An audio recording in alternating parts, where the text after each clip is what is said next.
जय हिंद दोस्तों। दोस्तों, हमारे सेना अध्यक्ष जनरल नरवणे अभी 3 दिवसीय साउथ कोरिया के दौरे पर हैं और यदि इसी महीने में देखें तो उनका ये तीसरा विदेशी दौरा है। इसके पहले सऊदी अरेबिया का दौरा किया, यूनाइटेड अरब एमिरेट्स का किया और अब साउथ कोरिया का किया।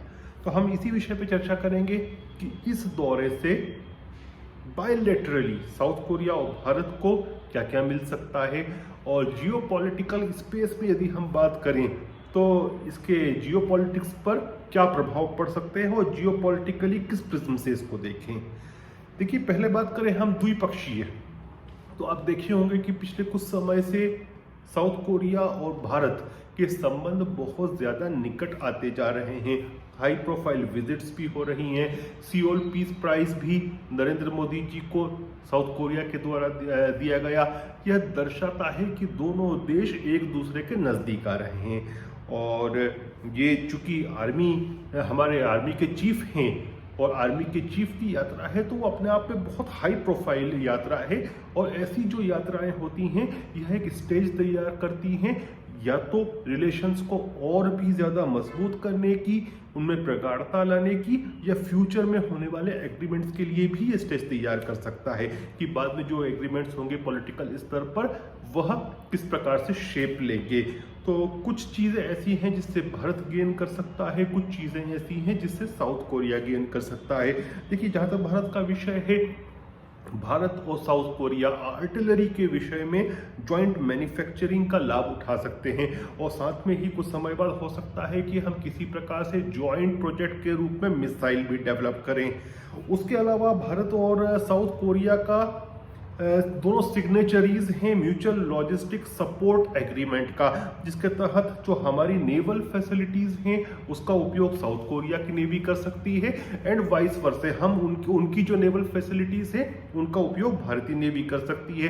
तो हो सकता है कि जिस प्रकार से हमने यूएस के साथ हमारे एग्रीमेंट्स हैं या ग्रेट ब्रिटेन के साथ हैं या कुछ दूसरे इवन जापान के साथ हैं कि ये जो नेवी का है, नेवी टू नेवी का सिग्नेचरी है, इसको हम एक्सटेंड कर ले। नेवी टू नेवी का जो कॉपरेशन है इसको एक्सटेंड करके हम मिलिट्री के लिए कर लें, जिसमें आर्मी भी आ जाती है, नेवी भी आ जाती है और एयरफोर्स भी आ जाती है, ताकि दोनों देश एक दूसरे की आर्मी, नेवी और एयरफोर्स को एक दूसरे के लॉजिस्टिक्स में सपोर्ट कर सकें।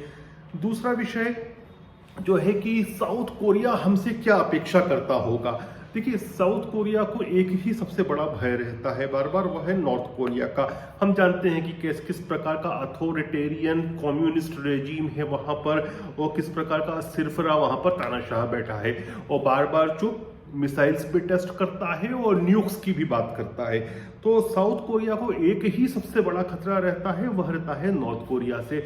अब इस पे भारत क्या मदद कर सकता है।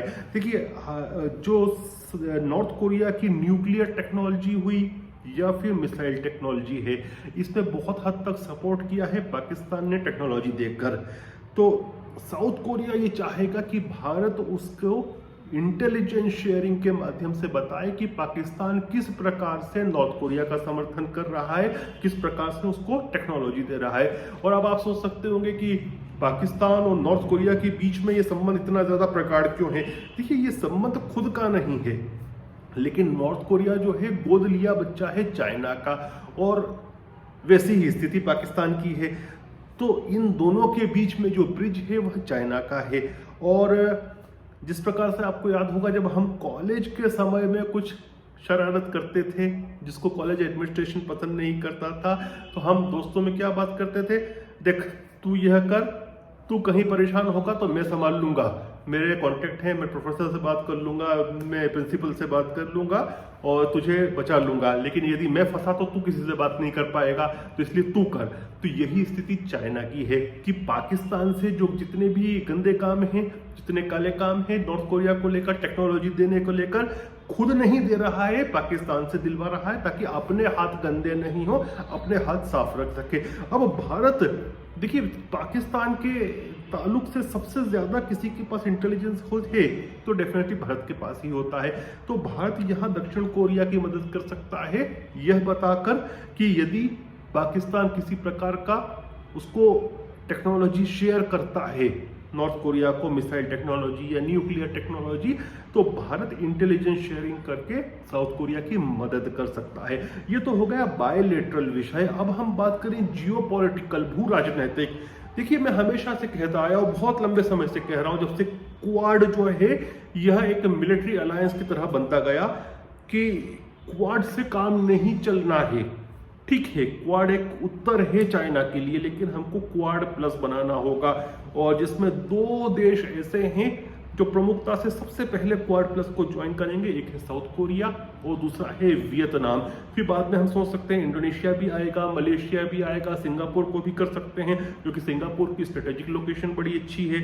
तो मुझे लगता है कि अब जितने भी यूएस के अलाय हैं इस रीजन में, वो भारत के अलाय भी बन रहे हैं, और धीरे धीरे आप देखेंगे क्वाड एक विस्तृत रूप लेगा जिसके अंदर ये सब कंट्रीज होंगे। उसमें साउथ कोरिया भी होगा, उसमें Vietnam, Indonesia, Malaysia, Brunei, Singapore जैसे नेटो है उस प्रकार का शेप लेगा। तो ये दोनों मुझे लगता है कि सबसे महत्वपूर्ण पॉइंट्स हैं। एक तो कि हम आर्टिलरी या मिसाइल का ज्वाइंट प्रोडक्शन करें, इंटेलिजेंस का शेयरिंग हो, और क्वाड और एक तरह से जियोपॉलिटिकली चाइना के खिलाफ जो अलायंस है वह और मजबूत हो। और भी जो चीजें सामने आएंगी आपके पास लेके आऊंगा। ये मेरा खुद का एनालिसिस था। जय हिंद, जय भारत।